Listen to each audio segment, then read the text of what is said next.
Излезот од темните векови во почетокот на 9 век ја вовлекло Македонија во нов период на динамични настани и процеси. Тоа е време кога се појавуваат исклучителни личности со потекло од Македонија, кои ставиле траен жиг во културата и цивилизацијската матрица на Европа.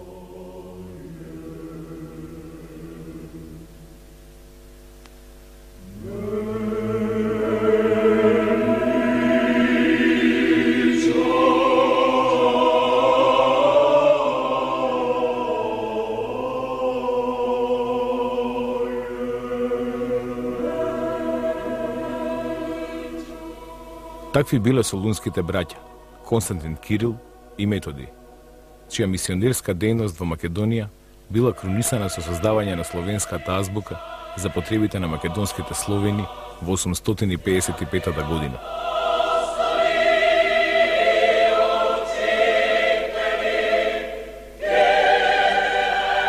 Дејноста во Македонија представувала вовед во нивната идна мисионерска, просветителска и духовна дејност, кој ќе има далекусежно влијание за Балканот и за Европа.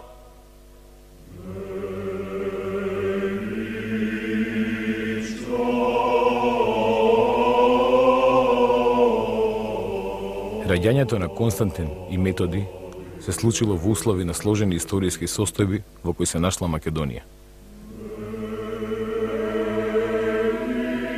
Непосредната опасност од јакнењето на бугарската држава во првите децении на 9 век ја навело Византија на активна политика за придобивање на словенската елита во Македонија.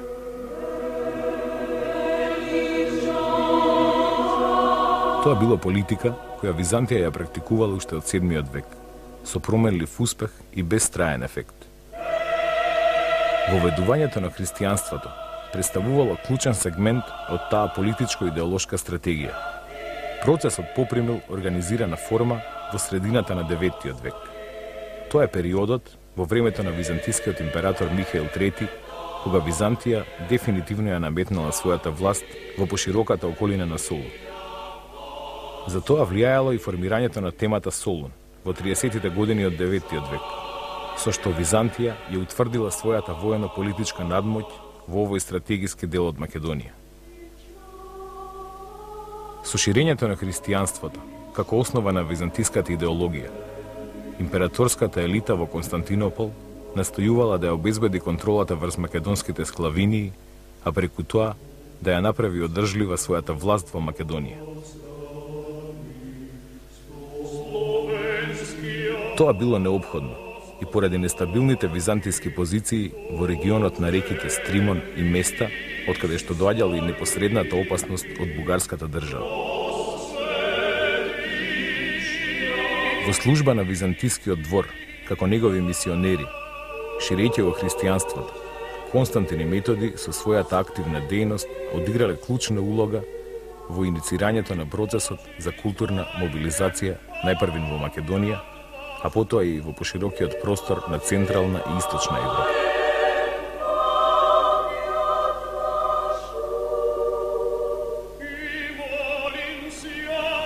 Константин и Методи биле родом од Солун и потекнувале од угледно семејство. Константин бил роден во 827 година, додека раѓањето на Методи како постар брат најверојатно претходело во 825 година.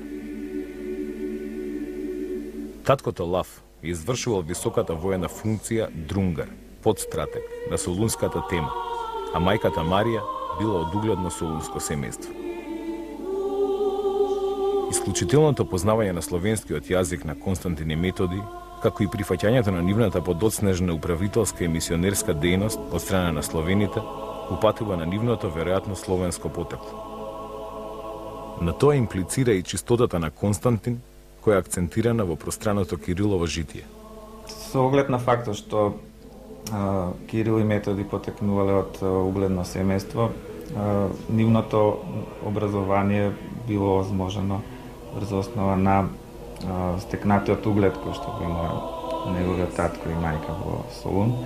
И како резултат на тоа тие биле школувани во престижни училишта во Солун, што било ретка привилегија во тоа време, значи привилегија само на оние богати и влијателни семејства воопшто во Солун и во Византиската империја.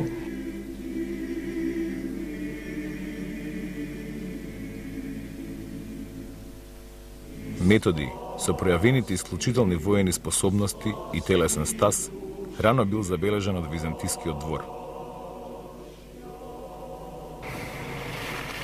Фактот што Константин и Методи потекнувале од Солун, каде што во изминатиот период се одвивала активна интеракција помеѓу словените и македонците, ги правела најпогодни личности за имплементација на мисиите во Македонија.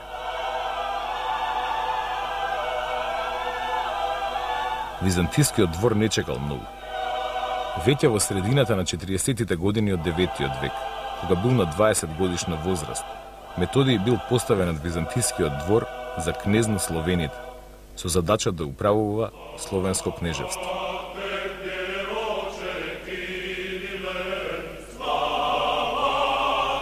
Кнежевството кое го управувал Методиј ја опфаќало територијата на североисточна Македонија, а било концентрирано во струмичко-брегалничките краишта. Политичката и воена мисија на Методиј била да се зајакнат византиските одбранбени позиции по должината на реката Стримон и Брегалница. Тој делувал во насока на мобилизација на македонските словени и нивното приклучување кон Византија во реализација на воено-стратегиската програма за заштита на Македонија од потенцијалните офанзивни напади на бугарската држава.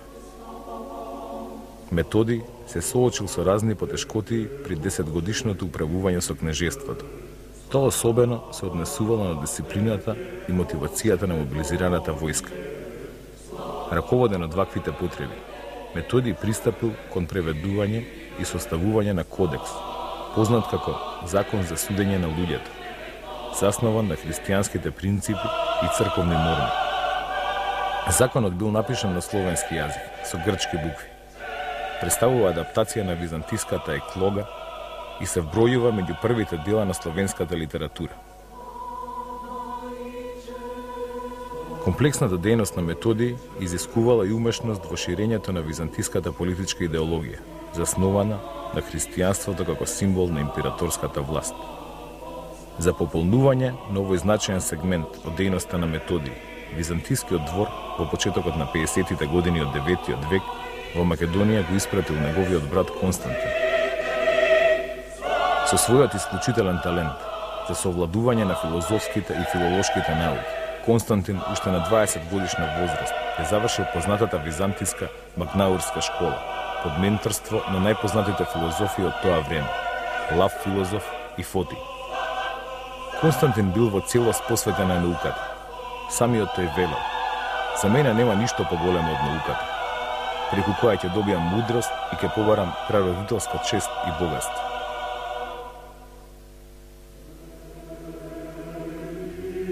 Високата наобразба и гениалните способности на Константин несомнено го правеле најпогодна личност за извршување на мисионерската дејност во словенското кнежевство во Македонија, во функција на надополнување на управата на неговиот брат.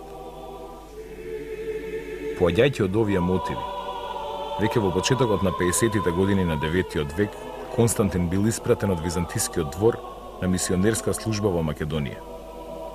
Константин својата мисионерска дејност во почетокот на 50-тите години на 9 век ја фокусирал на реката Брегалница и согласно изворните податоци се укажува дека неговата мисионерска дејност за релативно кратко време, за неколку години, резултирала со создавање на првата словенска азбука на територијата на Македонија во 855 година. Азбуката станала позната како глаголица, а била наменета за потребите на македонските словени покрај реката Брегалница.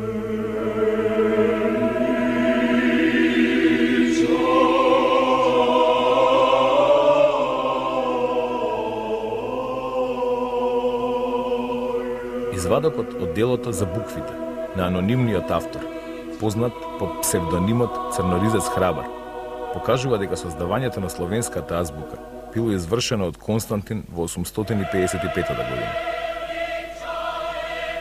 Ваквиот настан е регистриран и од подоцнежниот текст така наречен Солунска легенда, во кој се известува дека Константин Филозоф како мисионер действувал во градот Равен на реката Брегалница, каде создал 35 букви. Создавањето на азбуката било проследено со процесот на христијанизацијата кој ревносно го спроведувал Константин во Македонија. За време на брегалничката мисија, Константин по христијанската вера вовел мноштво словени, што со нагласеност се истакнува во краткото житие на Кирил. Потоа Константин отиде на Брегалница и откако најде од словенскиот народ неколку непокрстени и откако ги покрсти, ги приведе во православната вера. Им напиша книги на словенски јазик. Тие што ги преврати во христијанска вера беа 54.000. Локалитетите кај црквата Свети Никола и кружната црква на Клетовник, кај селото Крупиште во Брегалничката област, кои содржат голем број глаголски букви, археолошки ја аргументираат мисијата на Константин во Брегалничкиот регион. Таа резултирала со креирање на првиот словенски литературен јазик на почвата на Македонија. Потврда дека словенската азбука била наменета за мисиите меѓу македонските словени е неспорниот факт дека била креирана врз основа на македонскиот говор од Солун и неговата околина. Мисиите на браќата Константин и Методий не биле доволни да го спречат пробивот на бугарите во Источна Македонија. Непосредната бугарска опасност била причината Константин и Методий да ја прекинат својата дејност и да ја напуштат Македонија кон крајот на 855 година. Со дејноста во Македонија, Константин и Методий создале основа за културна мобилизација на македонските словени, внесувајќи нов суштински елемент во идентитетскиот процес. Прифаќањето на создадената словенска азбука, заснована на македонскиот говор од Солун и околината, представува индикатор дека повеќе вековниот процес на етничка и културна интеракција помеѓу домородните македонци и македонските словени бил проследен со доминација на словенскиот јазик, восприемање на христијанството и македонскиот именител како заеднички елемент на идентитетот. Сето тоа имало клучно влијание за одржување на идентитетската посебност на македонците, од аспект на бугарските походи во Македонија, кои следеле од средината на 9 век. До 865-66 година, во опсегот на бугарските освојувања најверојатно се нашли Источна, Централна и Југозападна Македонија, како и дел од Јужна Албанија. Територијата на Јужна и Југоисточна Македонија со Солун останале под власт на Византија. Во изворните податоци се нагласува дека и обата браќа во наредниот период биле ангажирани од Византија со оглед на нивното стекнато искуство од Македонија во други повеќе дипломатски мисии меѓу сарацените, односно арабјаните и меѓу хазарите, иако тие во некоја рака биле помалку успешни со оглед на тоа што самите хазари, иако биле традиционални сојузници на Византија, не го прифатиле христијанството, сметајќи дека со тоа ќе станат уште позависни од Византија. Во текот на наредните години, Константин и Методий се посветиле на усовршувањето на словенската азбука и на преведувањето книги на словенски јазик на планината Олимп во Мала Азија.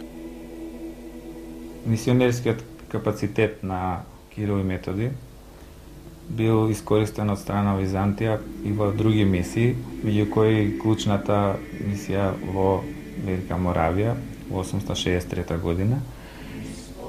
Таа мисија која што реализирале солунските браќа била инициирана всушност од кнезот на Моравија, Ростислав, кој што се обратил до византискиот император Михаил III за да му испрати одредени мисионери со цел да се воведе словенската писменост и словенскиот јазик во богослужбата.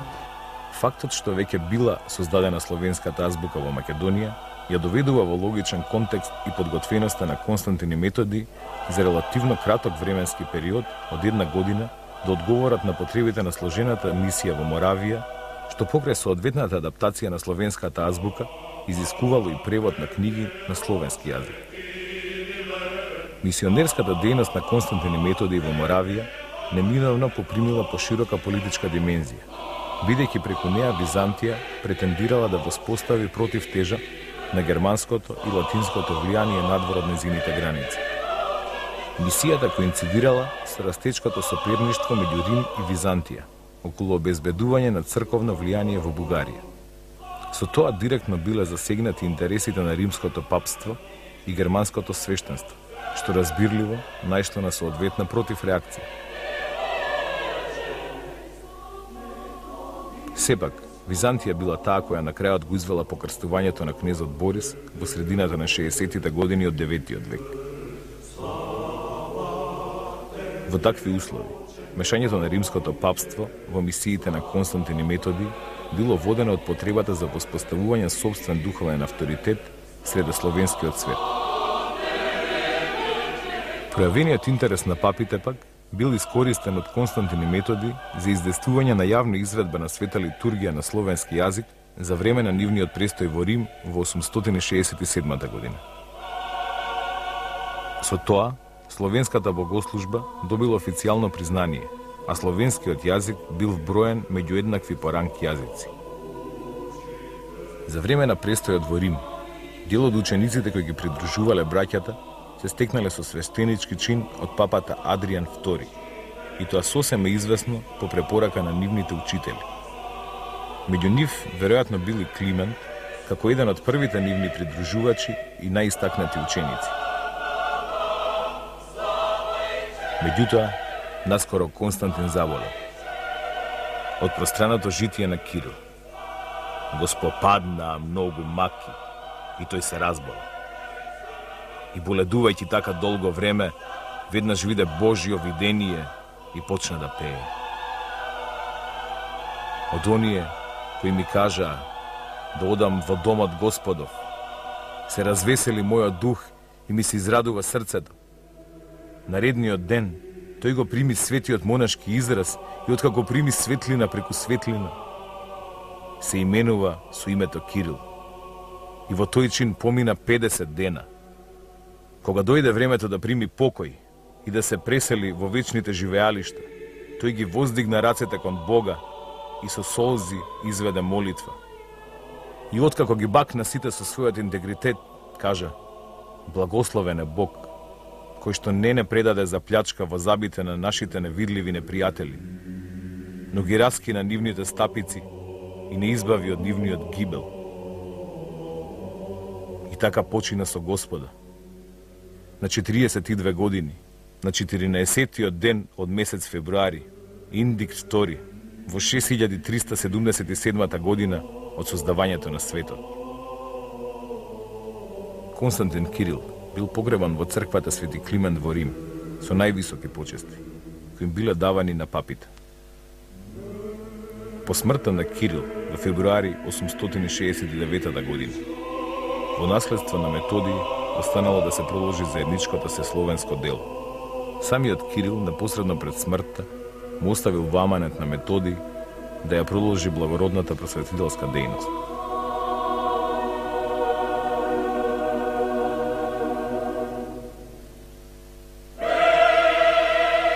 Во почетокот на 70-тите години на 9-тиот век, Методий бил именуван за папски легат и архиепископ на Панонија. На овој начин, Римската црква претендирала да воспостави црковна контрола на поширока територија, што ја засегало јурисдикцијата на тогашната архиепископија на Салцбург.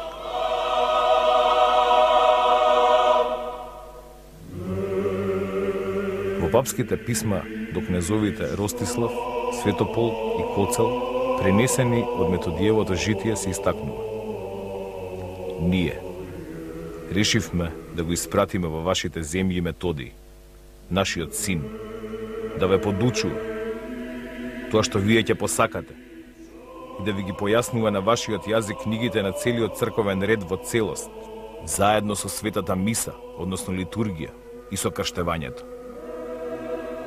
Нека тоа биде благословено од Бога, од нас и од целата Вселенска и апостолска црква, за да свикнете добро со Божите заповеди. Нашиот брат Методий е свет и правоверен и врши апостолско дело. Во негови раце се дадени од Бога и од апостолскиот престол сите словенски земји. И кој го проколне, да биде проколнат, а кој го благослови, да биде благословен.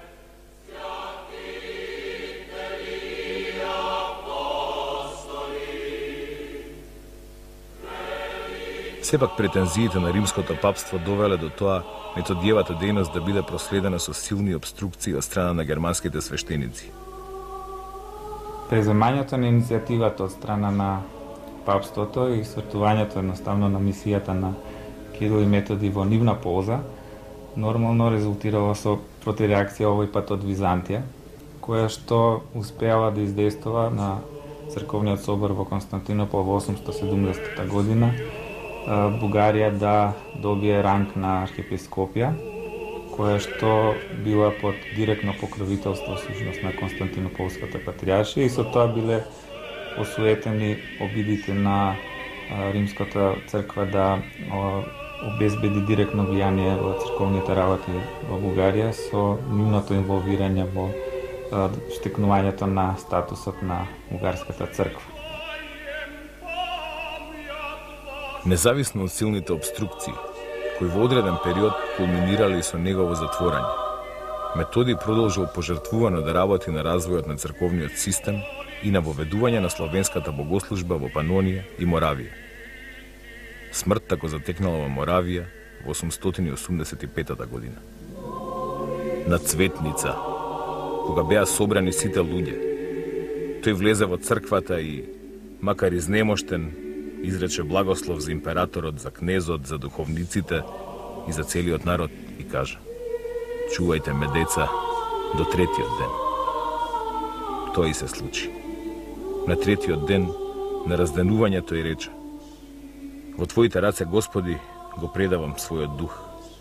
И почина во рацете на свештениците во 6-тиот ден на месец април, индик 3, во 6393 година од создавањето на целиот свет. Учениците го поставија во ковчег, му оддадоа со одветни почести, ослужувајќи погребна служба на латински, грчки и словенски, и го поставија во соборната црква. И тој се присоедини кај своите отци и кон патриарсите, пророците, апостолите и мачениците. И во неговото житие се нагласува високите почести кои што му ги дале неговите ученици и следбеници по неговата смрт. За местото каде што е погребан нема изворни податоци, освен тоа дека е погребан во Моравија и останува археолошките наоди да го лоцираат неговото вечно живеареште. Размерот на Кирило-методиевската мисија, која резултирала со поширока афирмација на словенскиот јазик во Европа, не се совпаѓал со првично утврдените политичко-дипломатски цели на Византија. Директното инволвирање на римското папство во дејноста на светите браќа и превземањето на иницијативата преку назначувањето на Методи за архиепископ во Панонија значило целосен мисионерски пораз за Византија. Во таа смисла, не зачудува што современите византиски извори апсолутно ништо не говорат за мисиите на Кирил и Методи. Единствено кон крајот на 11-тиот и почетокот на 12-тиот век, охридските архиепископи Теофилакт Охридски, а неполно столетие подоцна и Димитрий Хоматијан сметале за потребно преку житијата на Свети Климент да ги истакнат и Кирило-методиевските традиции, прилагодувајќи ги оригиналните изворни словенски житија за светите браќа.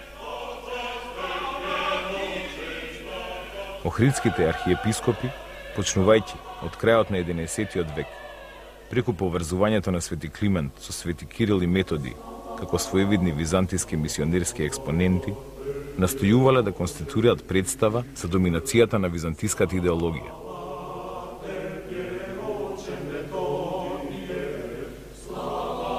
Тоа го правеле независно од фактот што во 9-тиот век делувањето на овие просветители во повеќе аспекти не се совпаѓало со византиската политика. Во секој случај, Теофилакт Охридски со пиетет пишувал за светите Кирил и Методи. Вие сакате да дознаете кои се тие отци? Методи, кој ја украсил Панонската диоцеза, станувајќи архиепископ на Моравија, и Кирил, кој бил голем во знаењето на небесната филозофија, и дури уште поголем во неговото знаење на христијанската мудрост, и ја познавал природата на сите работи што реално постоеле, и станале силни во учителското слово, а силата на таквата мудрост привлекла мноштво.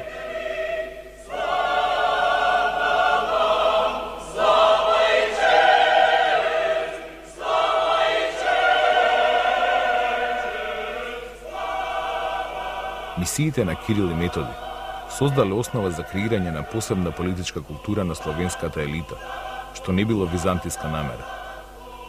Тоа непосредно дошло до израз во Македонија, каде што Кирило-методиевското наследство се инкорпорирало во дејноста на нивните врвни ученици Климент и Наум, кои во текот на последните децении од 9-тиот и првите 2 децении од 10-тиот век развиле опсежна духовна и културно-просветителска дејност во родната македонска земја. Самиот автор на Методиевото житие, кој бил негов верен ученик и доследен следбеник, на крајот ќе му порача на својот голем учител Методи: а ти, света и причеста главо, со молитвите своји од височините, погледнувај милозливо кон нас, кои што копнееме по тебе. Избави не нас, твоите ученици, од секаква напаст. Распространувај го учењето и прогонувај ги ересите, та и ние, кои преживуваме тука достојни за своето звање, да застанеме заедно со тебе, како твое стадо од десната страна на нашиот Христос Бог, примајќи од Него вечен живот. Нему му припаѓа слава и чест во веки веков. Амин. Од пространото житие на Методи.